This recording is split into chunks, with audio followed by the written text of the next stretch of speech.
नमस्कार। आपका अखबार के यूट्यूब चैनल पर आपका स्वागत है। मैं हूं प्रदीप सिंह। नवजोत सिंह सिद्धू की बात करते हैं। नवजोत सिंह सिद्धू की बात मैं पहले भी कई बार कर चुका हूं। आज उनके व्यक्तित्व का एक नया आयाम बताऊंगा। अभी आपने अखबारों में पढ़ा होगा, टीवी पर सुना होगा, उन्होंने जिस तरह से चुनौती दी कि ईंट से ईंट बजा दूंगा। उस पर सवाल उठ रहा है कि किसके लिए कहा, क्योंकि कैप्टन अमरिंदर सिंह के लिए तो वो कह नहीं सकते थे। उन्होंने कहा कि अगर मुझे काम करने की, फैसले लेने की आज़ादी नहीं दी गई तो ईंट से ईंट बजा दूंगा। तो उनको फैसला लेने से, काम करने से रोक अगर कोई सकता है तो वो गांधी परिवार है। राहुल गांधी रोकें या प्रियंका वाड्रा रोकें या सोनिया गांधी रोकें, और तो कोई रोक नहीं सकता। तो ये हुआ कि क्या वो पार्टी हाईकमान को चुनौती दे रहे हैं। ये सवाल जब उठा, पूछा जाने लगा, तो कल उन्होंने अपने साथी और असंतुष्ट नेता प्रगट सिंह, जो हॉकी के खिलाड़ी रहे हैं, पूर्व कप्तान रहे हैं भारतीय हॉकी टीम के, और कांग्रेस के विधायक भी हैं, उनसे एक बयान दिलवाया। उन्होंने कहा कि जो सिद्धू ने कहा कि ईंट से ईंट बजा दूंगा, वो दरअसल हरीश रावत के लिए कहा, जो पंजाब के प्रभारी हैं। तो पंजाब के प्रभारी हरीश रावत की कुल स्थिति ये है कि वो महामंत्री हैं, राष्ट्रीय महामंत्री हैं कांग्रेस के, और पंजाब के प्रभारी हैं। कैप्टन और सिद्धू के बीच में जो विवाद चल रहा था उसमें बातचीत कर रहे थे। उनकी कुल भूमिका और कुल ताकत ये है कि वो हाई कमान के संदेशवाहक हैं। जो कहा जाएगा कैप्टन से कहने के लिए उनसे जाकर कहेंगे, जो कहा जाएगा सिद्धू से कहने के लिए उनसे जाकर कहेंगे। उनसे जो मिलने लोग जाते हैं उनसे वो वही बात कहेंगे जो उनको हाईकमान ने निर्देश दे रखा है बोलने के लिए, उस मुद्दे पर जो भी स्टैंड है। तो सिद्धू समर्थक कुछ नेता, विधायक और मंत्री देहरादून गए थे पिछले दिनों हरीश रावत से मिलने। उनसे मिलने से पहले हरीश रावत ने एक बयान दिया और कहा कि 2022 का विधानसभा चुनाव कैप्टन अमरिंदर सिंह के नेतृत्व में ही लड़ा जाएगा। अब ये बताते हैं कि इस बात से सिद्धू बहुत नाराज़ है। तो क्या सिद्धू से जो बात हुई थी प्रियंका वाड्रा की या राहुल गांधी की, उसमें उन्हें ये आश्वासन दिया गया था कि 2022 के चुनाव से पहले सिद्धू को मुख्यमंत्री बना दिया जाएगा कैप्टन को हटाकर, या ये कहा गया था कि चुनाव में कैप्टन को मुख्यमंत्री के रूप में पेश करने की बजाय सिद्धू को भावी मुख्यमंत्री के रूप में पेश किया जाएगा? किसी को पता नहीं है। सिद्धू भी इस बारे में साफ साफ कुछ बोल नहीं रहे। पार्टी हाईकमान की ओर से कुछ कहा नहीं जा रहा है। उनके जो दूत हैं हरीश रावत, उनकी ओर से भी इस बारे में कोई और स्पष्टीकरण नहीं आ रहा है। उन्होंने जो एक वाक्य बोला उसके अलावा। तो कुल मिलाकर कांग्रेस ने सिद्धू के रूप में एक विदूषक को, एक बुद्धिजीवी का, या कहें एक परम ज्ञानी का जो है दायित्व सौंप दिया है। अब उसको, विदूषक को पता नहीं, उस भूमिका में वो कभी रहा नहीं, उसको मालूम नहीं है कि कैसे इस भूमिका में इसका निर्वाह किया जाना है, इसमें इसकी जिम्मेदारियां क्या हैं, इसके कर्तव्य क्या हैं, इसके अधिकार क्या हैं। वो सिद्धू का कुल एटीट्यूड ये है कि पंजाब कांग्रेस मतलब नवजोत सिंह सिद्धू। ये आप समझ लीजिए तो बाकी चीज़ें आप समझ जाएंगे। लेकिन पार्टी में, पार्टी का हाईकमान भी शायद ये स्थिति तो नहीं चाहता। पंजाब में जब ये कहा जाने लगा कि पंजाब कांग्रेस मतलब कैप्टन अमरिंदर सिंह, तभी से कैप्टन के पीछे सिद्धू को लगाया गया, लगातार कैप्टन को अपमानित किया गया, और उसके बाद जो है उनके सिर पर थोप दिया गया सिद्धू को। लेकिन सिद्धू टोने टोटके में, जादू में, तंत्र में बड़ा यकीन करते हैं। ये शायद बहुत कम लोगों को पता होगा। आज से 3-4 साल पहले दिल्ली में उन्होंने किराए पर एक फ्लैट लिया। वो फ्लैट रहने के लिए नहीं लिया, अपने किसी रिश्तेदार के लिए या परिवार के किसी व्यक्ति के लिए नहीं लिया। उन्होंने लिया एक तांत्रिक के लिए, जो पूरे साल भर वहाँ पूजा करता था, और बीच बीच में जो उसकी मांग रही होगी कि अब आपको आना है, व्यक्तिगत रूप से उपस्थित होना है, उस हिसाब से वो बीच बीच में आते थे। और ये वो दौर है जब बल्कि 3-4 साल पहले नहीं और शायद पहले होगा, ये दौर वो है जब वो भारतीय जनता पार्टी छोड़ने वाले थे, बीजेपी में उनके सितारे गर्दिश में चल रहे थे, उन्होंने कांग्रेस ज्वाइन नहीं की थी और ये सिलसिला कांग्रेस ज्वाइन करने के बाद तक चलता रहा। तो उस दौर का मामला है। दूसरी चीज़, आप देखिए कि जिस तरह से आपने देखा होगा जब उनको अध्यक्ष पद सौंपा गया, जो कार्यक्रम हुआ सार्वजनिक कार्यक्रम जिसमें कैप्टन भी थे, हरीश रावत भी थे, सिद्धू को जब बोलने के लिए बुलाया गया तो उन्होंने अपनी उंगलियों में थूक लगाया और थूक लगाकर पूरे हाथ में लगाया, उसके बाद बोलने गए।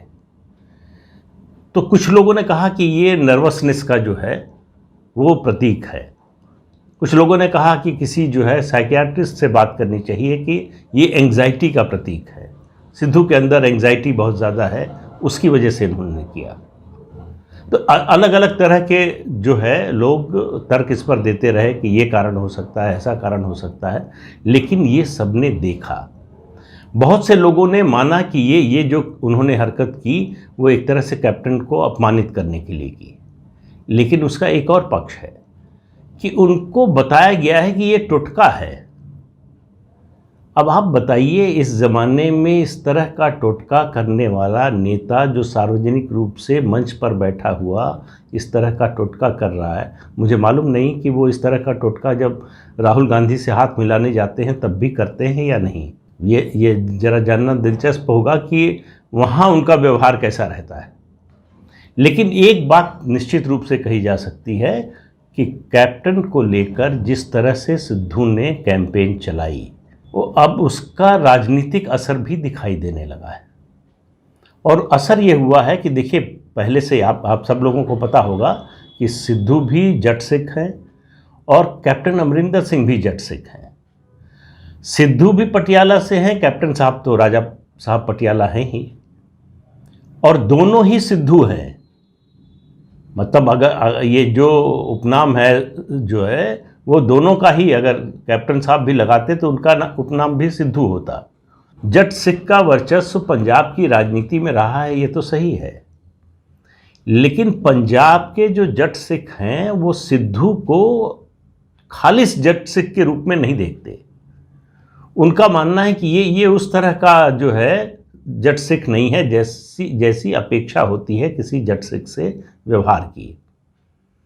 और उनमें उनका ये टोटका, ये पूजा पाठ, ये मौली बांधना, ये सब लोगों को खटकता है।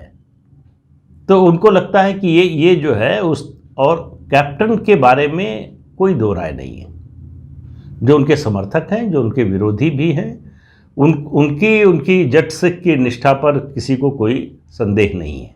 अब हो क्या रहा है कि जो जट सिख समुदाय है उसे लग रहा है कि सिद्धू के जरिए पार्टी आला कमान ने, गांधी परिवार ने कैप्टन का अपमान कराया। कैप्टन का अपमान कराया मतलब जट सिखों का अपमान कराया। ये भावना धीरे धीरे लोगों के मन में जो है घर करने लगी और इसका असर निश्चित रूप से चुनाव में दिखाई देगा। तो कांग्रेस पार्टी ने जो पहली गलती की, जिसके प्रति आगाह किया था कैप्टन अमरिंदर सिंह ने, दोनों बड़े पदों पर एक ही समुदाय के व्यक्ति को नहीं बिठाया जाना चाहिए, इसका संदेश अच्छा नहीं जाएगा। उनका ये कहना था कि प्रदेश अध्यक्ष पद पर किसी या तो हिंदू नेता को प्रदेश अध्यक्ष बनाया जाए या फिर किसी दलित को अध्यक्ष बनाया जाए, क्योंकि पंजाब में दलितों की आबादी 32% से ऊपर है। तो एक अच्छा संदेश जाएगा, उसका फ़ायदा मिलेगा। हिंदू को बनाने से फ़ायदा ये मिलेगा कि जो बीजेपी के हिंदू वोटर थे, ख़ासतौर से शहरी वोटर, वो अकाली दल की तरफ न जाकर कांग्रेस की तरफ आएंगे। पहले भी होता रहा है कि जो हिंदू वोटर हैं शहरों में और कुछ गाँव में भी, वो कांग्रेस और बीजेपी के बीच में बंटते थे। तो कैप्टन की जो रणनीति थी उसके हिसाब से कि इसको कंसोलिडेट किया जाए, अकाली दल की जो छवि है, जो स्थिति है इस समय, उसकी तरफ कोई नया वोटर जाना नहीं चाहेगा। जो लोग हैं वो भी अकाली दल के साथ कब तक रहेंगे पता नहीं है। लेकिन कैप्टन की सुनी नहीं गई। ये माना गया कि वो सिद्धू को प्रदेश अध्यक्ष बनने से रोकने के लिए ये सब तर्क दे रहे हैं। तो इसलिए जो है सिद्धू को प्रदेश अध्यक्ष बना दिया गया। अब सिद्धू तो सीधे सीधे एक तरह से पार्टी हाईकमान को ही चुनौती दे रहे हैं, क्योंकि हरीश रावत की स्थिति संदेशवाहक से ज़्यादा नहीं है, मैंने बताया अभी आपको। तो क्या वो अब गांधी परिवार को चुनौती दे रहे हैं कि अगर मुझे फैसले लेने से रोका तो ईंट से ईंट बजा दूंगा? कांग्रेस पार्टी पंजाब में इतने बड़े संकट में कभी नहीं थी। ऑपरेशन ब्लू स्टार के बाद भी, चुनावी दृष्टि से कह रहा हूं, शायद इतना बड़ा संकट नहीं था जितना बड़ा संकट सिद्धू उसके सामने खड़ा करने जा रहे हैं। अब हालत ये हो गई है कि सिद्धू को न निगलते बन रहा है न उगलते बन रहा है। चुनाव इतना नज़दीक है कि सिद्धू को हटा नहीं सकते, और सिद्धू को बनाए रखते हैं तो ऐसा लग रहा है कि सिद्धू इस बात की गारंटी है कि 2022 का विधानसभा चुनाव कांग्रेस न जीतने पाए, क्योंकि सिद्धू वो सब कुछ कर रहे हैं जिससे कांग्रेस की हार प्रशस्त हो, हार का मार्ग प्रशस्त हो। तो सिद्धू को बनाकर किस तरह की राजनीतिक परिपक्वता का संदेश दिया है पार्टी हाईकमान ने, इससे एक बड़ा सवाल उठता है कि कांग्रेस पार्टी में राजनीतिक फैसले लेने की क्षमता खत्म हो गई है। क्या राजनीतिक रूप से सही है, क्या गलत है, क्या संगठन के लिए फायदेमंद है, क्या संगठन को आगे ले जा सकता है, ये सब सोचने, या तो सोचना ही बंद कर दिया है इस बारे में, ये तय कर लिया है कि हम तो राजा हैं, हम जिसका नाम ले लें वो हमारा मनसबदार हो गया। सिद्धू तो कह रहे हैं कि हम मनसबदार भी नहीं बनेंगे। कैप्टन आपकी सुनते हैं, वो अनुशासन में रहते होंगे, हम तो जहाँ रहे कभी अनुशासन में रहे ही नहीं। वो तो जाने ही इस बात के लिए जाते हैं कि वो अनुशासन मानते ही नहीं कोई, वो चाहे क्रिकेट का जीवन रहा हो, चाहे निजी जीवन उनका रहा हो। उनके निजी जीवन के बारे में चर्चा नहीं करना चाहता मैं, उसमें बहुत कुछ है बताने के लिए, और शायद वो जो है बताने पर कांग्रेस और सिद्धू दोनों के लिए बड़ी असहज स्थिति हो। लेकिन किसी की व्यक्तिगत ज़िंदगी के बारे में मैं इस तरह से सार्वजनिक रूप से चर्चा करना अवॉइड करता हूं, तो इसलिए उसकी बात नहीं करूंगा। लेकिन इतना तो निश्चित है कि सार्वजनिक जीवन में सिद्धू का जो ट्रैक रिकॉर्ड है वो कहीं से कोई पॉजिटिव संकेत देने वाला नहीं है। नेगेटिविटी आपको हर तरफ मिल जाएगी। ऐसे सिद्धू का चयन अगर 3 नीति निर्णायक नेता कांग्रेस के सोनिया गांधी, राहुल गांधी, प्रियंका वाड्रा मिलकर करते हैं तो इसका मतलब है कि कुएं में ही भांग पड़ी हुई है। तो कांग्रेस का क्या होगा आप इसी से अंदाज़ा लगा सकते हैं। सिद्धू के बारे में मैंने अभी जो कुछ कहा ये मत समझिए कि आखिरी बात है। अभी आप देखते रहिए सिद्धू क्या क्या करते हैं, और सिद्धू कोई किसी और विपक्षी दल के लिए कोई संकट नहीं खड़ा करेंगे। वो जितने संकट खड़े करेंगे सब कांग्रेस पार्टी के लिए ही करेंगे। तो इंतज़ार कीजिए सिद्धू के अगले कदम का। तब तक के लिए मुझे इजाज़त दीजिए। नमस्कार। अगले अंक में फिर मिलेंगे किसी नए मुद्दे के साथ। आप लोगों की मांग थी कि सुबह भी एक वीडियो बनाया करूं, तो मैंने सोमवार से जो है शुरू कर दिया है सुबह का वीडियो, और उम्मीद है कि ये सिलसिला चलता रहेगा और आपका सहयोग और स्नेह भी मिलता रहेगा। आप इस चैनल को देखेंगे, लाइक करेंगे, शेयर करेंगे और सब्सक्राइब तो ज़रूर करेंगे, ऐसी उम्मीद है मुझे। नमस्कार।